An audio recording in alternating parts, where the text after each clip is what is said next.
Good evening, everyone. My name is Robert Miller. I'm 74 years old, and 2 years ago I thought my story was over.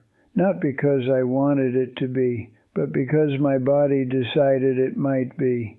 It started on a Tuesday morning. Nothing dramatic, nothing heroic, just a tight feeling in my chest while I was making coffee. I remember thinking, maybe I slept wrong. But 5 minutes later I couldn't breathe. The next thing I remember, I was in the emergency room staring at white lights and hearing machines beep. A doctor walked in and said words that change a man. "You've had a serious heart attack." He kept talking about arteries, about damage, about medication. But I wasn't listening anymore, because in my head I heard something else. Your life as you knew it is over. You see, I wasn't just scared of dying. I was scared of becoming irrelevant. I had worked 45 years as a mechanic. I fixed things. I solved problems. I was the guy people depended on. And suddenly, I was the problem. When I got home from the hospital, everything felt different. The stairs looked steeper. The house felt quieter. Even the mirror showed me someone older than I remembered. And for the first time in my life, I felt useless. Maybe some of you know that feeling. Not just pain in the body, but doubt in the mind. For weeks, I sat in my recliner watching TV I didn't care about. I told myself I was recovering. But the truth was, I was giving up. Then one afternoon, my granddaughter Emma came to visit. She's 8 years old.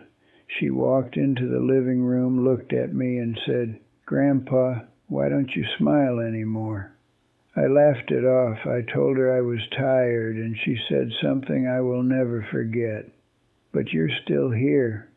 3 simple words. Not, "You're still strong." Not, "You'll be fine." Just, "You're still here." That night I couldn't sleep.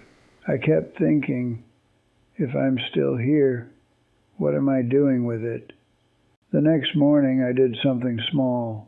I walked to the end of my driveway. That's it. It took me 5 minutes. My chest felt tight. My legs shook. But when I reached the mailbox, I felt something I hadn't felt in weeks. Pride. It wasn't a marathon. It wasn't heroic.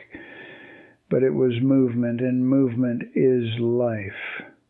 The next day I walked a little farther, and the day after that, a little more. I started eating differently. I started listening to my doctor. I started paying attention to the life I still had instead of the life I thought I lost.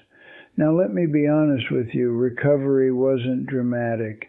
It wasn't inspirational music and movie moments. It was boring. It was slow. It was frustrating. It was saying no to foods I loved. It was taking pills every morning. It was stopping halfway up the stairs and pretending I meant to. But here's what I learned. Survival isn't one big brave decision. It's 1,000 small stubborn ones. It's choosing to walk today. It's choosing to try again tomorrow. It's choosing not to quit, even when nobody would blame you if you did. 6 months later, my doctor told me something surprising. He said, "Robert, your heart is stronger than we expected." And I told him it had to be. I started using it again. You see, illness took away my strength for a while, but it gave me something back, perspective. I stopped worrying about things that didn't matter. I stopped rushing through days like they were endless. I started noticing sunsets again. I started calling old friends. I started saying, "I love you" more often, and meaning it. I used to think survival meant going back to the life I had before, but now I know. Survival means building a new life with what you have left. Today I still take medication. I still get tired faster than I used to. I still move slower than the man I was at 50. But I am here, and being here is enough to start again. So if you're listening to me tonight, whether you're young or old, I want to leave you with this. If your body is hurting, don't surrender your spirit.